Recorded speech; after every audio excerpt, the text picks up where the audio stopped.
I want you to look at something right now. Think of some major goal you want, or maybe it's one you're already working on and you have experienced a lot of setbacks, a lot of defeats.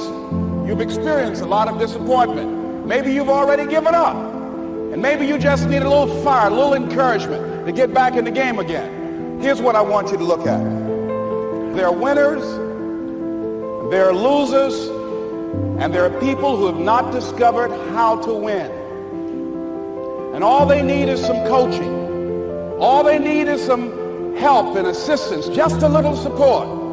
All they need is some insight or different strategy, a plan of action to make some adjustments that will open up the key to a whole new future for them, that will give them access to the unlimited power that they have within themselves. That's all that they need. So what I want you to do is think about something you want for you, that's real for you, that's important for you, that will give your life some special meaning and power. And I don't even want you to say, I can do that. I don't want you to assume that. See, 5 years ago when I started out in this area, I would not have been able to make the mental leap that I would be up to where I am right now. I don't want you to begin to just psych yourself out. No. I want you to be able to say something to yourself that will enable you to maintain a level of integrity with yourself. That when you say this, even when you face tremendous setbacks, it will be a benchmark to keep you in the game, to keep you moving forward and experimenting and readjusting your strategy and your plan of action, continuously looking for ways to win. So what is that something?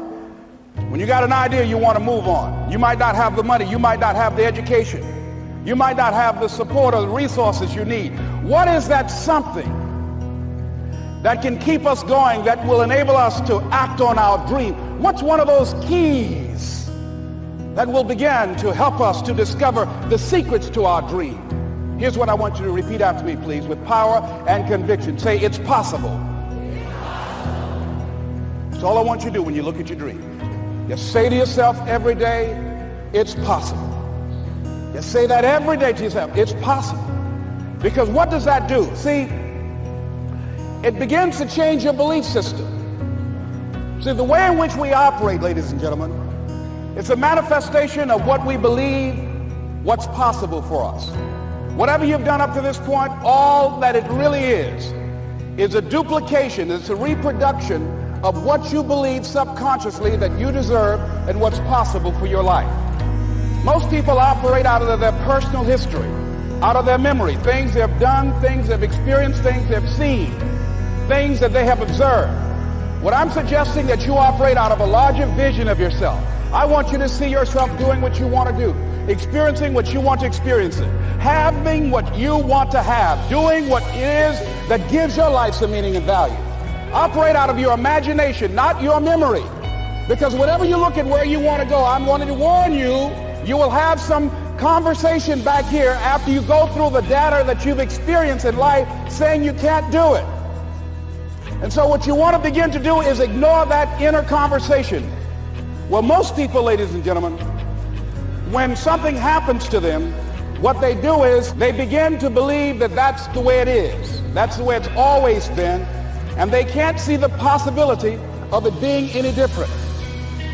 Example, before April 1954, the common belief, the universal belief, because it had been tried again and again and again and people had failed, the belief was that man was not physically capable of breaking the 4-minute barrier, that he could not run a mile in less than 4 minutes. That was the belief on the planet. It had never been done. But here's what happened, ladies and gentlemen. Roger Bannister came along, and he broke the 4-minute barrier. Now here's what's significant about that. Since that time, up to this day, over 20,000 people have done it, including high school kids. What changed? 20,000 people, what changed? Here's what happened when they got on the track. They knew it had been done. And because they knew it had been done, there was a new belief about this barrier. about this goal that was unreachable. And those 20,000 people got in the race believing, knowing in their heart that someone had done it, that it's possible, that they could do it. And I'm saying that if you know anybody that had some goal, some dream, something they wanted to do, and they did it, then I'm saying that you know in your heart that if someone has done it, then you can do it. It's possible. And that if someone can make their dream become a reality, that it's possible that you can make your dream become reality.